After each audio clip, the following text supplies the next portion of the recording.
Sundan mo yung babae. Alamin mo kung sino si Bubbles. Yes, boss.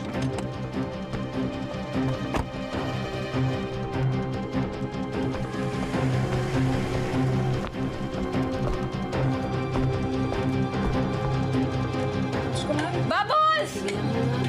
Anak mo yun, ah. May mga lalaki naghahanap sa inyo ni Tanggol sa Dupis. Mga tauhan ni Sir Pablo. Hindi talaga ako tinitigilan ng mga gagong yan. Hoy, Isan! Ay! Teka lang! Bubbles! Bubbles! Hoy! Isan, ano ba? Ang tigas ng ulo mo eh! Bubbles, teka lang! Ano ba? Saan ka ba pupunta? Ano ba? Teka nga! Ano ba? Ano ba? Ayan ka na naman eh. Hindi ka nag-iisip. Paano ka susugod doon? Eh wala ka nga armas. Wala akong pakialam. Kaya ko sila. Teka lang! Ano ba?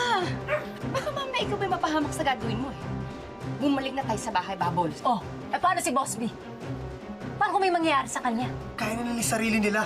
Ikaw ang malalagay sa panganib pag tinuloy mo lang ang gagawin mo. Bumalik na tayo sa bahay. Isipin mo na lang si Lola. Mabuti pa, antayin mo lang si Tanggol.